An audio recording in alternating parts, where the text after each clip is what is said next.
Ça fait peut-être quelques jours, quelques semaines, quelques mois, quelques années que tu t'es séparé de ton ex et tu n'arrives pas à arrêter de penser à lui, à elle constamment. Tu n'arrives pas à t'en détacher, il est toujours là dans ta tête et tu n'arrives pas à avancer. Aujourd'hui, si tu veux définitivement l'oublier et passer à autre chose et te détacher totalement de ton ex, je vais te partager mes conseils qui ont fonctionné pour moi. Ça pourra peut-être te permettre de regarder les choses sous un nouvel angle et de mettre en place des choses très concrètes dans ta vie pour pouvoir enfin passer à autre chose et te libérer de son emprise. Comme d'habitude, si cette vidéo te plaît, n'hésite pas à la liker, à la partager, à m'écrire un commentaire, à me partager ton expérience et à t'abonner, ça peut grandement m'aider. Merci beaucoup. Comme pour chacune de mes vidéos, je vais m'appuyer de ma propre expérience et je vais te raconter un petit peu ce qui s'est passé pour moi. Et en te racontant tout ce qui s'est passé pour moi, je vais t'expliquer comment aujourd'hui, après m'être fait larguer il y a 1 an et 4 mois, je peux t'assurer vraiment du fond du cœur et avec toute mon honnêteté que je suis passée à autre chose et que je ne pense plus du tout à mon ex. Ça faisait 6 mois qu'on était ensemble, on a quand même vécu beaucoup de choses ensemble en ces 6 mois. J'ai rencontré ses parents, sa famille, on était vraiment proches et complètement sorti de nulle part. Il a décidé de me larguer le 2 janvier, soit il y a 1 an et 4 mois, à savoir 5 jours après mon anniversaire et 5 jours après avoir vécu toute une semaine incroyable avec lui.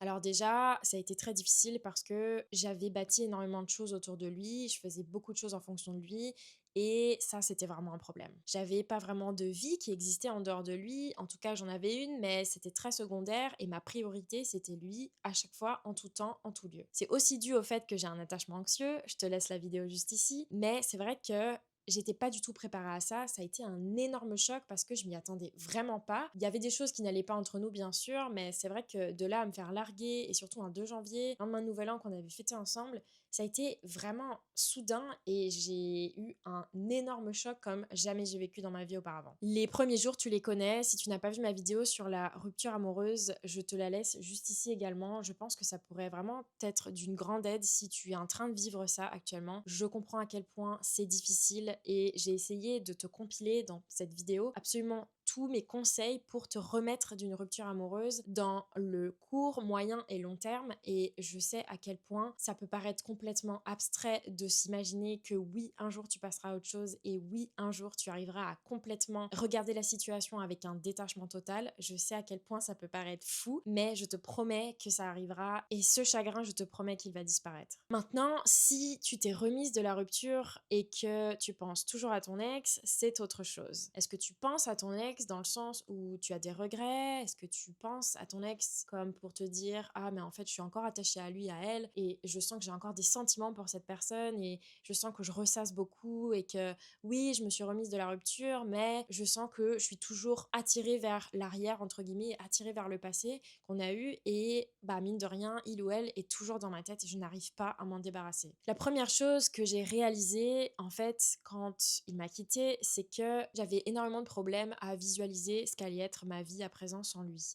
Ça a été très difficile pour moi de, comme je te le disais, reconnecter avec ma vie, avec ce que moi je voulais et avec ce que moi j'avais l'intention de faire, les ambitions que je pouvais avoir ou même juste les envies, les besoins que je pouvais avoir parce que tout était lié à lui non-stop, tout le temps, en tout lieu et cette reconnexion à moi-même a été vraiment nécessaire. En fait, dis-toi une chose, c'est que plus tu te donnes de l'énergie et plus tu te ressens sur toi-même, et on va voir après pourquoi et comment, plus tu vas permettre en fait à ton espace mental de se libérer de l'influence que ton ex peut avoir sur toi et cette influence-là va être remplacée par tes propres envies, tes propres intérêts, tes propres besoins, etc. Mon premier problème, c'était que je vivais dans un environnement qui me rappelait beaucoup trop mon ex et beaucoup trop ce qui s'était passé. En plus, il m'a largué chez moi, dans ma chambre, sur ma chaise de bureau, donc autant te dire que c'est très difficile ensuite de ne pas s'imaginer ça en boucle encore et de le revivre encore et encore. Et je savais que si je restais dans cet environnement, si je restais dans le même espace tous les jours, tout le temps, en plus je travaillais de la maison et je vivais dans un quartier qui me plaisait pas tant que ça, qui n'était pas mon quartier dans lequel je vis actuellement, que j'adore, je savais que je n'allais jamais réussir à ne plus penser à lui en fait. À penser à la rupture, oui, mais penser à lui surtout. Mon premier problème, c'était que je restais énormément chez moi, je ne faisais rien et j'avais très peu d'amis à ce moment-là qui étaient disponibles pour moi, ou même de base, j'avais très peu d'amis.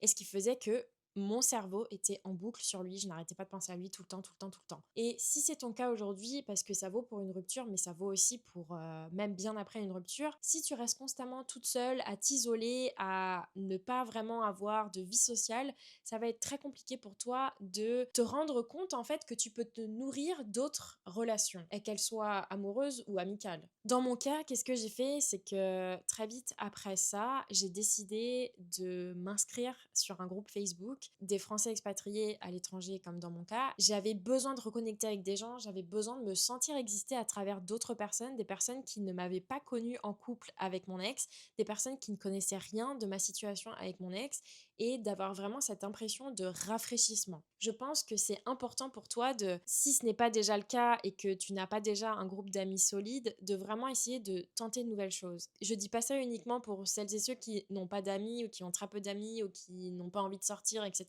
Je veux dire, tu as tout à fait le droit de ne pas avoir envie de sortir de chez toi et d'être plutôt introverti. Mais ce que je veux dire par là, c'est que si tu continues à ne rien faire et que maintenant tu ne l'as plus dans ta vie, tu comprends bien que forcément toute ton attention va être toujours dirigée vers lui. Essaye de nouvelles choses, essaye de remplir ta vie de nouveaux projets, de nouvelles activités, de nouvelles fréquentations, juste nourrir ta vie autrement. Souvent, quand on repense à notre ex et qu'on n'arrive pas à passer à autre chose, c'est parce qu'on n'a pas réussi à remplir, entre guillemets, à combler le vide qu'il occupait dans notre vie et que probablement c'était une place beaucoup trop importante par rapport à ce qui aurait dû être. Plus tu vas essayer de sortir de cette zone beaucoup trop confortable, entre guillemets, où tu te laisses un peu vivre, où tu ne fais rien de particulier pour te sortir de cette situation et de te sortir de tout ce que tu ressens vis-à-vis de lui ou d'elle, tu continueras perpétuellement à penser à ton ex. Et il y a une partie de toi qui sera toujours attachée. Le fait de bouger physiquement aussi est méga important. Je pense que c'est quelque chose qu'on sous-estime énormément. Déjà, tu vas générer de la fatigue qui est bonne pour ton corps et qui va te permettre de mieux dormir, de juste refocus un petit peu ton cerveau sur ton corps, etc.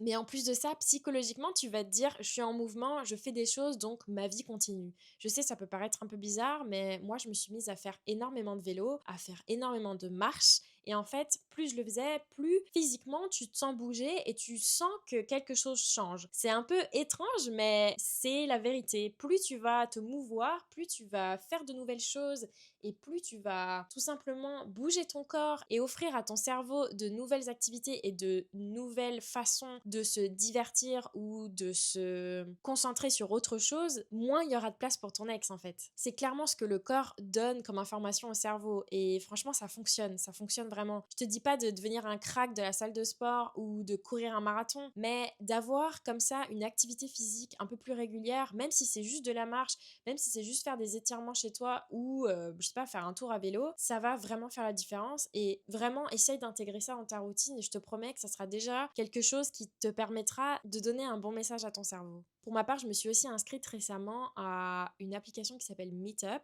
Alors je sais pas si ça existe en France et je sais pas s'il y a des choses, des applications qui seraient similaires à ça, mais en gros, c'est une application qui te permet de rencontrer des personnes qui ont le même centre d'intérêt que toi. Et il y a énormément de trucs différents. Par exemple, moi, je vais à un club de philo tous les jeudis après-midi et ça me permet de discuter avec des personnes qui sont aussi intéressées par la philosophie. Et voilà, je me suis aussi inscrite à un groupe de Donjons et Dragons. Oui, je suis un peu une nerd.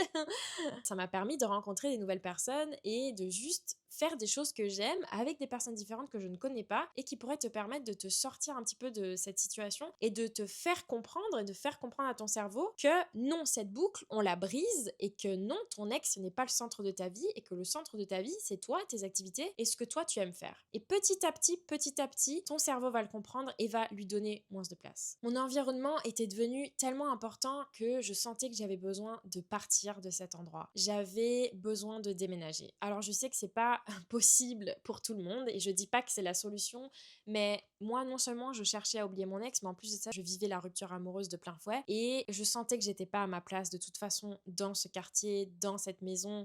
J'avais des colocs vraiment super. Je sentais que de rester là, c'était pas du tout ce qui allait me faire du bien. Et donc, j'ai fait le choix de déménager. J'ai remménagé dans le quartier que j'adorais par-dessus tout. Et ça a été aussi un vrai challenge pour moi parce que c'était dans le quartier dans lequel j'ai connu mon ex, où j'habitais quand j'étais avec mon ex et où habitait mon ex. Alors, oui, je te cache pas que ça a été difficile au début. Il a fallu que je me fasse violence pour repasser dans des rues, retourner à des restaurants ou à des cafés que j'avais pu fréquenter quand j'étais avec lui. Mais je considère que c'est comme une exorcisation. Il va falloir que tu exorcises les lieux, les cafés, les cinémas, les restaurants, les parcs, les marches, les rues, tout ce que tu as fait avec cette personne pour arrêter en fait d'assimiler cet endroit à ton ex. Je sais combien ça peut participer à être toujours dans la rumination et de continuer à penser à lui ou à elle et de toujours se dire ah mais oui c'est vrai que j'étais allée là avec lui, ah c'est vrai qu'on adorait ce resto ensemble et puis ah je crois que c'est à ce coin de rue qui m'a dit qu'il m'aimait. Donc tu vois toutes ces choses là il faut que tu les dédiabolises et comment faire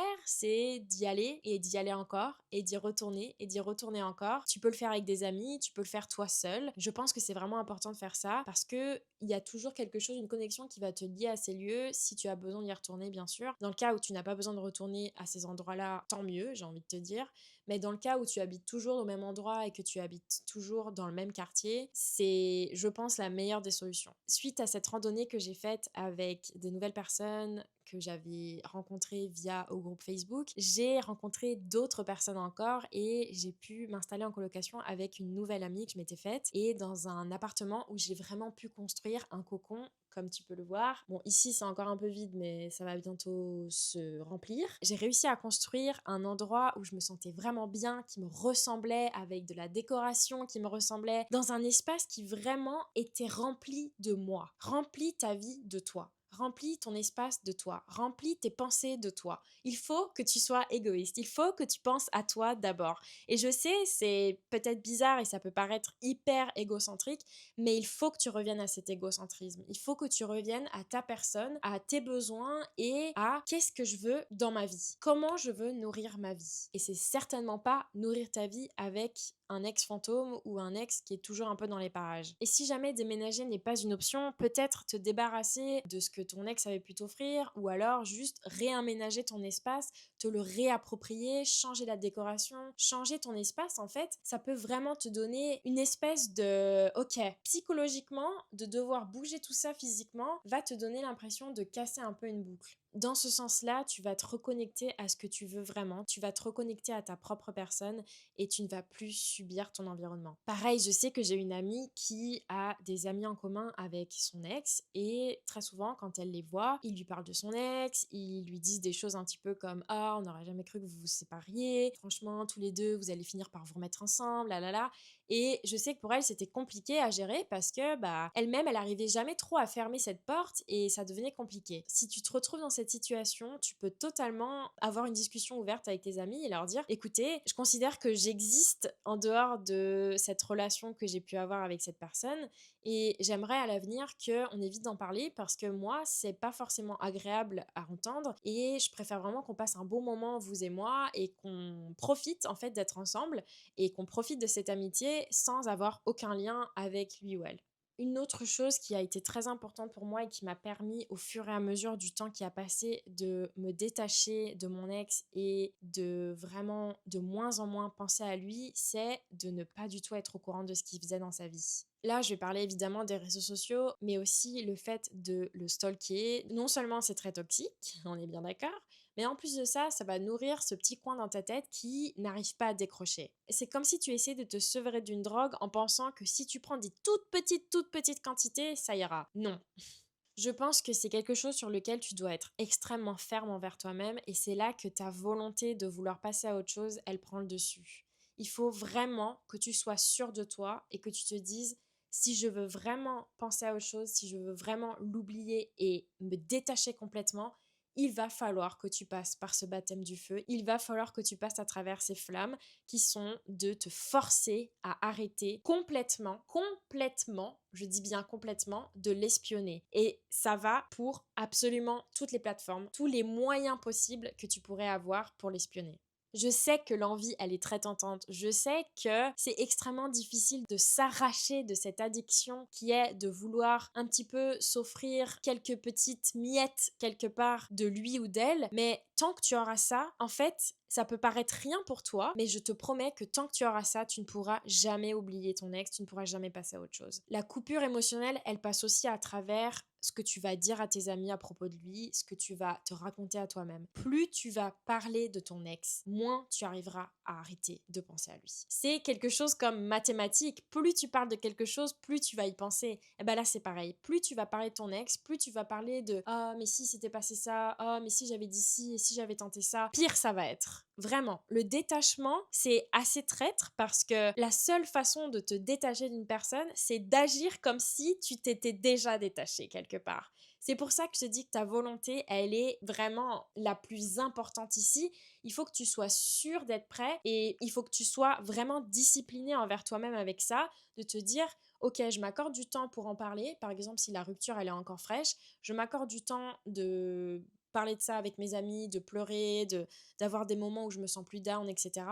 Et c'est totalement ok. Et ça va prendre encore du temps sur plusieurs semaines, voire mois. Un jour, tu arrêteras complètement de pleurer parce que tu seras passé à autre chose. Plus tu vas donner des pièces dans la machine, plus la machine, elle va fonctionner. Tu vois ce que je veux dire? Et même si tu penses encore à lui, et même si tu as encore envie de parler de cette personne, etc., essaye de ne pas en parler. Vraiment, je te promets que ça peut paraître contre-productif, mais ça fonctionne. Si tu as encore des choses sur le cœur, si tu as encore des choses que tu as envie de dire ou d'explorer ou de juste extérioriser, ce qui est tout à fait normal, écris-le. Défoule-toi sur un médium comme ça qui te permettra de ne pas nourrir un échange perpétuel et perpétuel et perpétuel. Et si ça veut dire le bloquer, et si ça veut dire supprimer toutes les photos, tous les messages, et que ça te brise le cœur, j'ai envie de te dire, il va falloir que tu le fasses parce que le problème, c'est que si tu n'es pas capable de passer à autre chose maintenant et que tu n'arrives pas à oublier ton ex, à te détacher complètement, que ça fasse quelques jours ou que ça fasse des mois, des années, que tu ressasses encore tout ça, garder tout ça ne va absolument pas t'aider. À la limite, tu peux mettre ça sur un disque dur, une clé USB si tu veux pas tout supprimer, mais ne garde pas ça proche de toi, accessible super facilement pour que tu puisses regarder ça encore et encore. C'est une très bonne transition pour parler du prochain problème qui est le piège du ressassement. Tu vas tourner en boucle et tu vas te dire ah mais tu sais s'il y a 2 ans j'avais agi comme ça quand on avait eu cette dispute,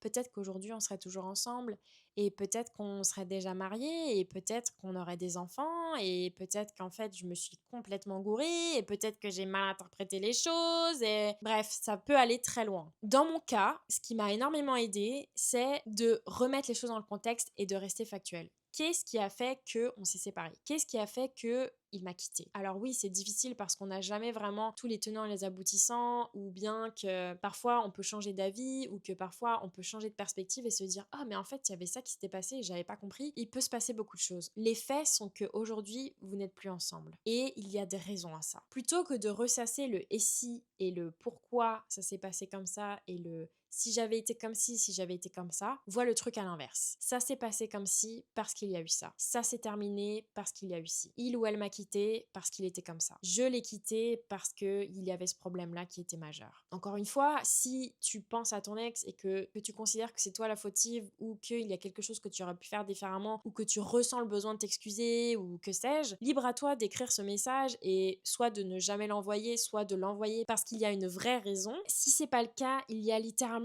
aucune raison que tu ressasses tout ça. C'est juste ton cerveau qui essaye de processer le truc et qui agit un peu comme un disque rayé, qui n'arrive pas à se dire ok, la situation elle est terminée, il n'y a pas plus de choses ou d'éléments que ça, la seule chose à faire c'est de passer à autre chose. Et ton cerveau, pour lui, c'est trop compliqué de faire ça parce qu'il a l'impression que ta seule source de bonheur et ce qui te rendait heureux, entre guillemets, c'était cet ex. Et surtout que c'est la facilité quelque part de se dire ah je repense à lui, à elle, j'ai l'impression que si j'étais encore avec cette personne, je serais plus heureux, blablabla. Ça, c'est juste une chanson que tu te répètes parce que Ton cerveau, il a peur de l'avenir, il a peur du futur, il procrastine quelque part, il a peur de trouver ça trop dur de passer à autre chose, trouver ça trop dur de devoir tout couper et de se dire que oui, il va falloir lâcher et il va falloir laisser ça de côté. Mais encore une fois, ta volonté peut faire toute la différence et il n'y a que ça qui va te sortir de cette situation. Tu ne vas pas arrêter de penser à ton ex parce que tu vas retourner un problème dans tous les sens. Tu vas pas arrêter de penser à ton ex en analysant les situations sous absolument toutes ses formes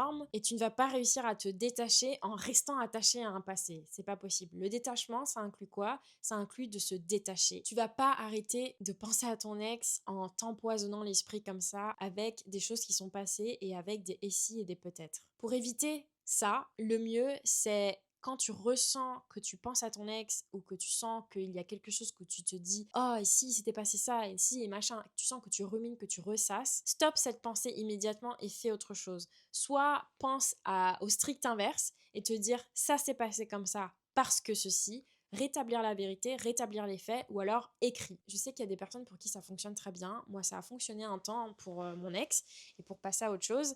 C'est vrai que ça m'a permis de moins penser à lui et d'envisager les choses sous un autre angle. Pour d'autres personnes, ça ne fonctionne pas, mais sinon, ça peut être comme par exemple, joue de la musique, écoute de la musique, sors courir, sors faire une marche ou peu importe, fais de l'exercice physique, regarde un film, regarde une série, écoute un podcast.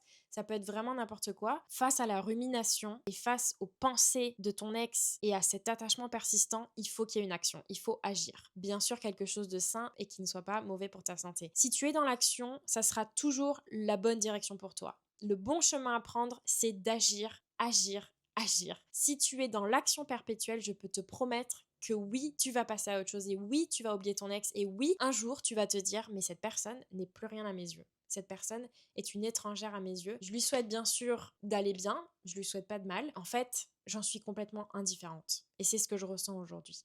On va parler un petit peu de qu'est-ce que ça implique de se recentrer sur soi et de se remettre au centre de notre vie et d'être à nouveau égoïste et égocentrique. Quand je dis ça, bien sûr, c'est à moitié en blague, mais c'est vrai qu'il faut que tu recentres ton toi et ta vie, tes besoins et tes envies au centre de tout et ça doit être le plus important dans ta vie actuellement. Si ton identité reste bloquée avec cette personne, tu n'avanceras pas. Si ton identité est constamment rattachée à cette personne et rattachée à ce que vous avez vécu et à ce qu'elle te procure et ce qu'elle t'a procuré comme bonheur ou malheur, tu n'arriveras pas à tourner la page et tu n'arriveras pas à te détacher. Cette énergie-là, cette identité, tu dois la retrouver pour toi. Qu'est-ce que j'ai fait pour ça?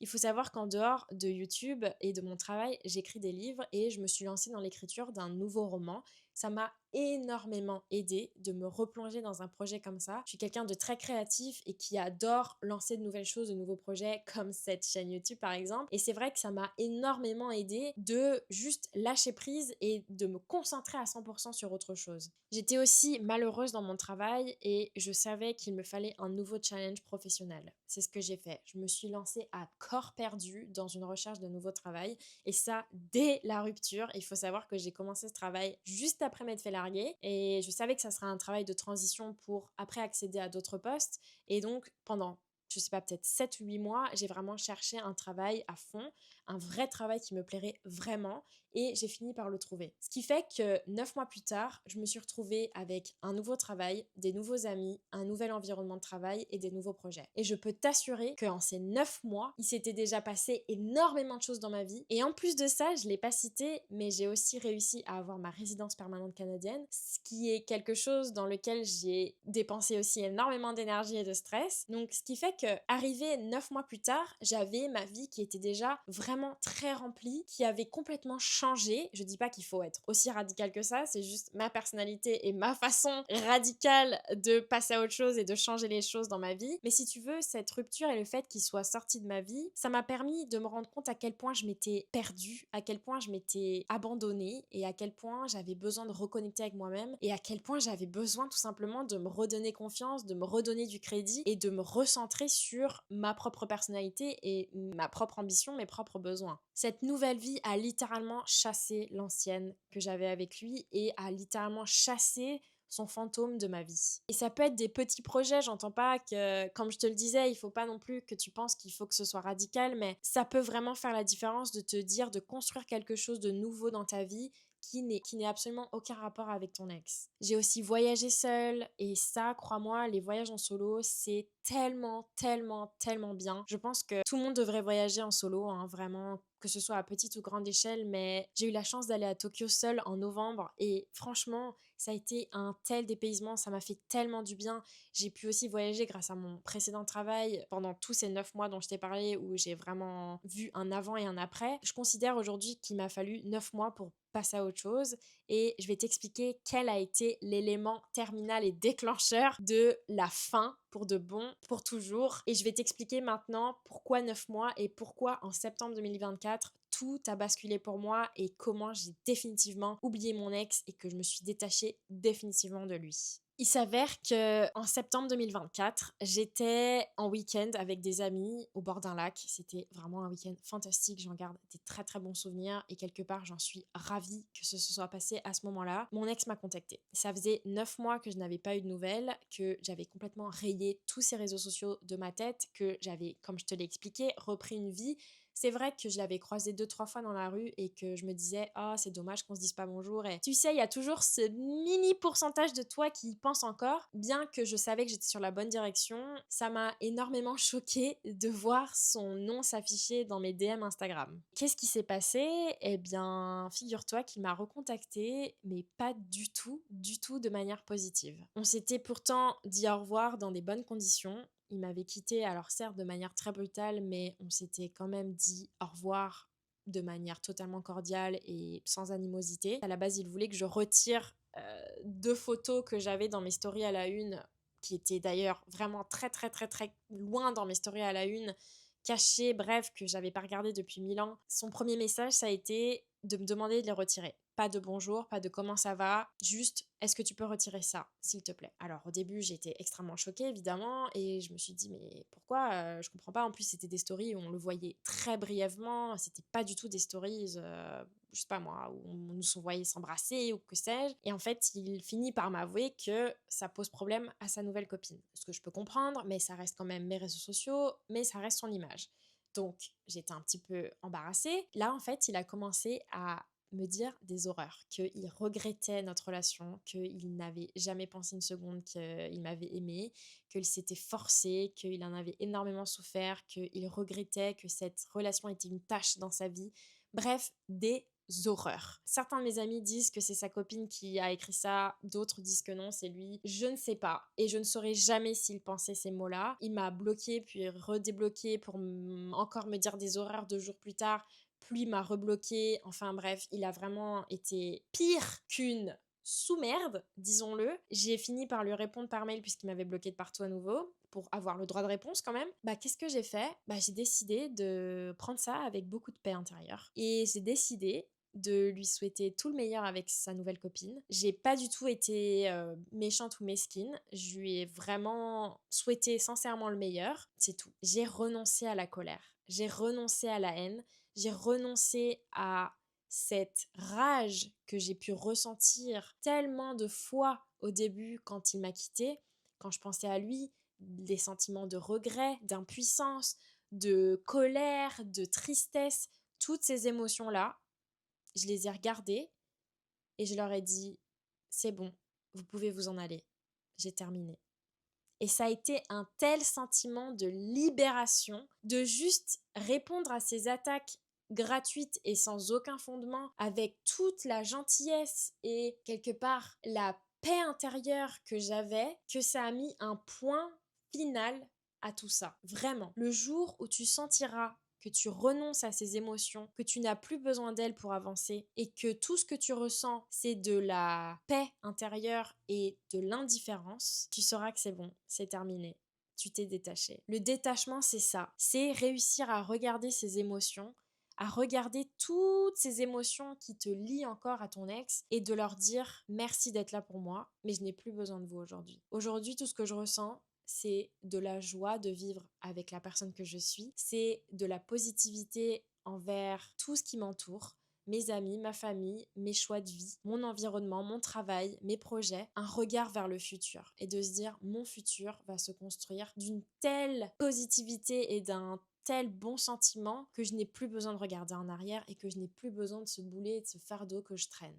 Oublier ton ex, te détacher, c'est pas quelque chose qui peut se faire avec 5 trucs clés en main et boum, à la fin de cette vidéo, bah c'est bon, t'auras réussi à oublier ton ex. Bien sûr que non. C'est une volonté qui doit venir de toi, c'est une croyance que tu peux vivre avec toi-même, une croyance que tu peux exister sans cette personne, que tu peux retrouver ton identité, retrouver tes besoins, tes choix, et que oui, tu es le centre et le personnage principal de ta vie et que oui, ta personne et toi-même, ton bien-être est le plus important dans ta vie. Pas cet ex. Surtout pas cet ex. Ça sera le temps qui fera les choses, ça sera des choix de tous les jours, ça sera une volonté de faire que tu vas te donner à toi-même, une discipline et un choix de tous les jours, une nécessité de te choisir tous les jours, encore et encore, jusqu'à ce que ça fonctionne. C'est pas une recette magique, c'est pas quelque chose qui va venir d'un coup et qu'un matin tu vas te dire ah bah c'est bon, je suis guérie.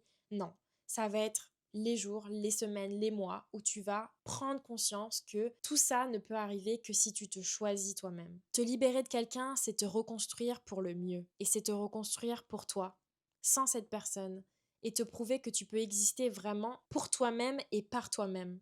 Je te dirais pour terminer cette vidéo que tu ne peux pas contrôler la douleur, tu ne peux pas contrôler ce que tu ressens, mais tu peux décider ce que tu vas en faire. J'espère que cette vidéo n'était pas trop brouillon et qu'elle t'a aidé à te donner des pistes de comment faire pour oublier ton ex et te détacher réellement. N'oublie pas, la volonté et les choix du quotidien, le fait de te choisir toi va tout changer, je te le promets. Courage à toi, c'est quelque chose qui va prendre du temps, mais si tu crois en toi, 50% du travail est déjà fait.